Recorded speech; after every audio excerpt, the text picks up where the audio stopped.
अहमदनगर जिल्हा परिषद निवडणुकीमध्ये संगमनेर तालुक्याच्या पठार भागातील बोटा गट हा नागरिकांच्या मागास प्रवर्गासाठी राखीव झालाय। राजकीय पक्षांनी हक्काच्या ओबीसी राखीव उमेदवारांचा विचार न करता डावललेले तर पठार भागातील ओबीसी समाज एकत्र येऊन बोटा गटामध्ये आणि गणामध्ये आपला हक्काचा उमेदवार उभा करणार असल्याचे ओबीसी मेळाव्यामध्ये जाहीर करण्यात आले।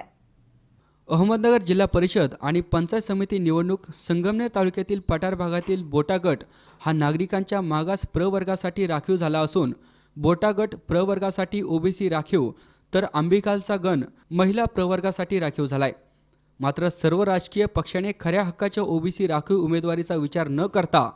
इतर वर्गातील उमेदवार जर राजकीय पक्षाने डावलला तर सर्व पठार भागातील ओबीसी नाराज एकत्र येऊन बोटा गणात आपला हक्काचा उमेदवार उभा करणार असल्याचे आज घारगाव येथील ओबीसी मेळाव्यात जाहीर करण्यात आले।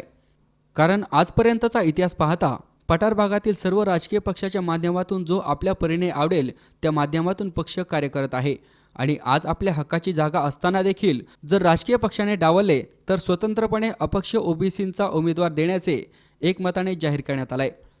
राष्ट्रवादी काँग्रेसच्या माध्यमातून बाळासाहेब ढोले, वाय काँग्रेसच्या माध्यमातून राहुल गडगे, आय काँग्रेसच्या माध्यमातून राहुल गडगे, अशोक गाडेकर आणि शिवसेना माध्यमातून दत्ता गाडेकर, भाऊसाहेब गाडेकर, संदेश गाडेकर यांना उमेदवारी अपेक्षित असताना जर राजकीय पक्षांनी इतर उमेदवारी नाकारली तर ओबीसी समाज हा स्वतंत्र हक्काच्या ओबीसी उमेदवारीसाठी उभा असेल असे यावेळेस सर्व ओबीसी बांधवांकडून स्पष्ट करण्यात आले। त्यामुळे आता सर्वच राजकीय पक्षांची डोकेदुखी वाढली आहे। परिषद आणि पंचायत समितीच्या निवडणुका येऊ घातलेल्या असताना बोटा जिल्हा परिषद गटामध्ये मूळ ओबीसीचं आरक्षण आहे आणि आंबेखालचा गण त्याच्यामध्ये आहे, त्याच्यामध्ये महिला राखीव ओबीसी आहे। असे असताना एक महिना झाला परंतु कोणत्याही पक्षाने ओबीसीला उमेदवारी डिक्लेअर न केल्यामुळे सर्व पठार भागातील आणि बोटा गटातील ओबीसीचे सर्व नेते कार्यकर्ते मंडळी एकत्र आले आणि एकत्रित येऊन असं ठरलं की या ठिकाणी पक्षांनी उमेदवारी जरी दिल्या नाही तरी या ठिकाणी तिन्ही जागा एक गट आणि दोन गण अपक्ष मिळून लढायचं असं सर्व समाज बांधवांनी ठरवलेलं आहे। निवडणूक जाहीर केलेली आहे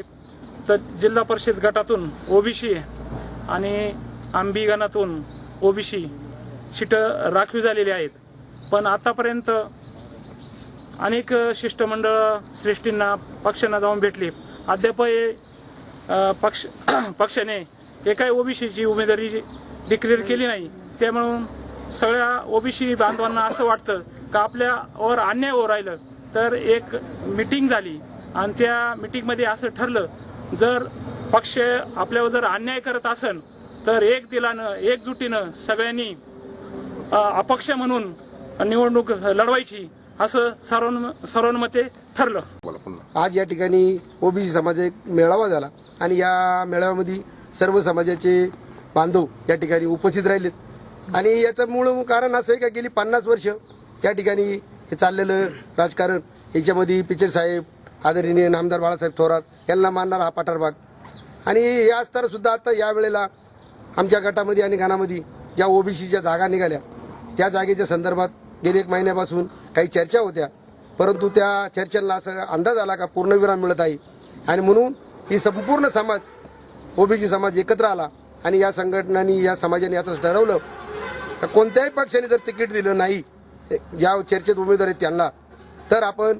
स्वतंत्रपणे काहीतरी विचार करायचा आणि म्हणून या बैठकीमध्ये आजच्या याच्यात निर्णय असा झाला का कोणत्याही पक्षाचं तिकीट मागायला न जाता जर त्या पक्षाने जर ज्यांची नावं चर्चेत आहे त्यांना जर तिकीट दिलं तर एक दिलानी कोणताही पक्षाचा विचार न करता ज्या उमेदवाराला पक्ष तिकीट देईल त्याच्या मागे हा संपूर्ण समाज या पठार भागातून काम करीन। गण आणि गटात ज्या ज्या राखीव जागा आहेत त्यांचा आमचा हक्क आम्हाला मिळावा आणि यासाठी हा आजचा मेळावा होता। याला सगळेजण या ठिकाणी उपस्थित होते। या ठिकाणी असं ठरत असताना प्रत्येकाचा समाजाचा सूर आला आणि मग सूर येत असताना मग प्रत्येकाचं असं वाटलं का बाबा आपल्यावर समाजावर अन्याय होतोय आणि म्हणून या सर्व समाज बांधवांनी या ओबीसी बांधवांनी आज या ठिकाणी असा निर्णय घेतला का बोटा गटातून गणातून आंबी गणातून